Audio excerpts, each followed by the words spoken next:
A WWE 12 was the first title since 2004 not to use the SmackDown vs. Raw branding for its name, as this was mainly because THQ believed that the brand warfare wasn't really a prominent fixture of WWE programming anymore, therefore to brand a game after this didn't really make a lot of sense. Therefore, the simplistic name of WWE 12 was born. WWE 12. Bigger, badder, better. In stores this Tuesday. The game received positive reviews when it was released in late 2011, and players and critics alike praised it for being a completely different game, with IGN giving the game a score of 9 out of 10, and some critics such as G4 going so far as to say it was the greatest wrestling game ever created. Let's not go that far, G4. But what about the game itself, and what kind of Easter eggs and trivia might you find in it? Well, join us now as Wrestlegamia looks at 10 secrets and Easter eggs you should know about WWE 12. Be sure to subscribe and hit that notification bell so you're the first to know when a video comes out.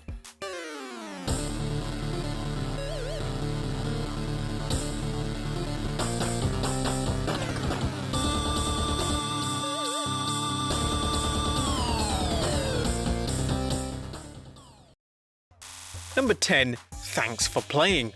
A WWE 12 was the first WWE release in a number of years to have one single wrestler on the cover. The decision to just feature Randy Orton on the cover was indeed a strange one, as around the game's development, Orton was indeed world champion on SmackDown, but he certainly wasn't the most popular star on the roster. Additionally, by the time the game was released in late 2011, Orton slipped down the card and was working mid-card feuds on SmackDown. Nevertheless, the game smartly played into the fact that Orton was on the cover. Whenever a player would hit an RKO in the game, Michael Cole would declare, "Thanks for playing," a direct reference to Orton being on the cover of the game. Number 9. Superstar debuts. Now, wrestlers such as Alberto Del Rio, Alex Riley, Daniel Bryan, Heath Slater, Husky Harris, Arn Anderson, Axe, Smash, Mason Ryan, Michael McGillicuddy and Sin Cara all made their WWE video game debuts here. And WWE would make a point of putting out an official press release on their website detailing that all these names would be in the new game. This was especially important for the marketing of the game, as by the time the game was released, Del Rio was WWE champion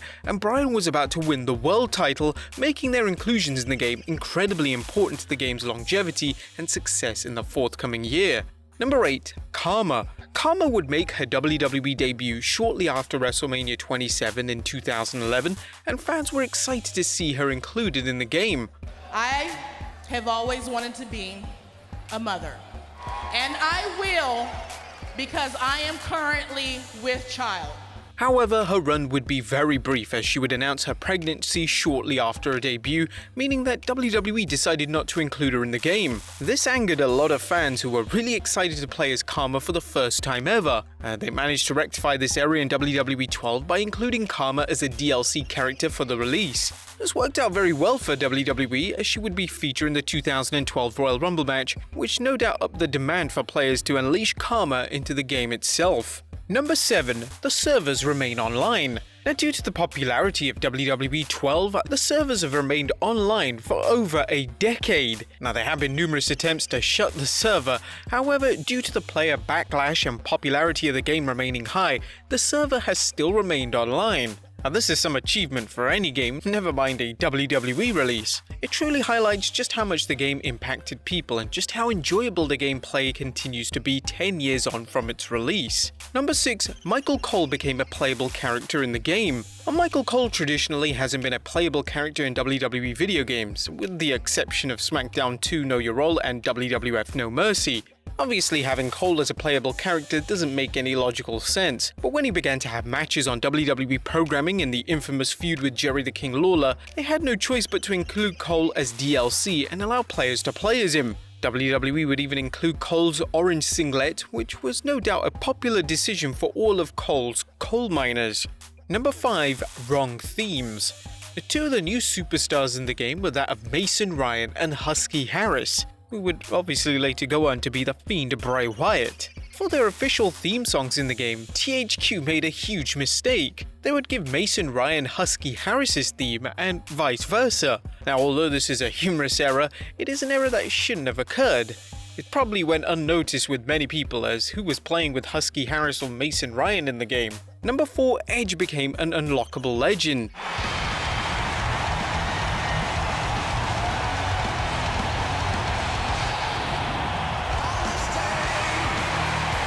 Thanks to Edge's retirement in 2011, he would become an unlockable legend in the game. This would actually mark the first time since WWF Attitude that Edge wouldn't be a standard member of the roster. Players would be able to unlock the WWE Hall of Famer by successfully winning the Battle Royal in the villain storyline on the road to WrestleMania. Number 3, the unlockable attires were rather bizarre. One of the things players enjoyed about WWE video games is the unlockable attires that they can unlock for their favorite wrestlers as they go through the game. But WWE 12 had some really bizarre choices for special attires. For instance, one of the most common attires was a wrestler in a suit, such as Sheamus, Wade Barrett, Drew McIntyre, Kevin Nash, Vince McMahon and The Miz all had unlockable attires that was simply them in a suit. Other special attires included The Undertaker's hooded attire, which could be unlocked by watching The Undertaker's entrance at WrestleMania in Universe mode, and John Cena's infamous purple attire, which could be unlocked similarly to The Undertaker's special attire by simply watching Cena's entrance in the Universe mode. Number 2, retired pay-per-view arenas were included. In 2011, WWE decided to remove the Fatal 4-Way and Bragging Rights pay-per-views from their pay-per-view lineup. They failed to generate interest and boost pay-per-view buy rates, so they simply removed them, and they would never return. However, they decided to secretly include them in the game, and players could unlock the pay-per-view sets for the two particular events. The Fatal 4-Way pay-per-view could be unlocked by winning a match in the Fatal 4-Way arena in Universe mode, and the Bragging Rights pay-per-view arena could be unlocked by also winning a match in Universe mode, but this time in the Bragging Rights arena as opposed to the Fatal 4-Way arena. And number 1, Jacob Cass is voiced by... So here's the thing, Cass. You may have won NXT, but that means nothing here. If you want to survive in the WWE, you need to bring it. But from the looks of things, there's no way you're even gonna last the evening. Well, Jacob Cass was a custom superstar that players can make for the Road to WrestleMania storyline mode. Cass can be modified to the player's content, but his head and body shape can't, and they must remain the same.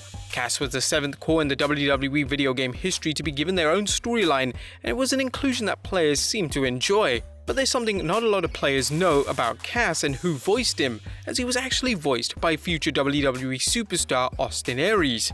And I am still here. And after this next match, Big Show, when I qualify for the Elimination Chamber, I will go through whoever I have to until I get you all to myself.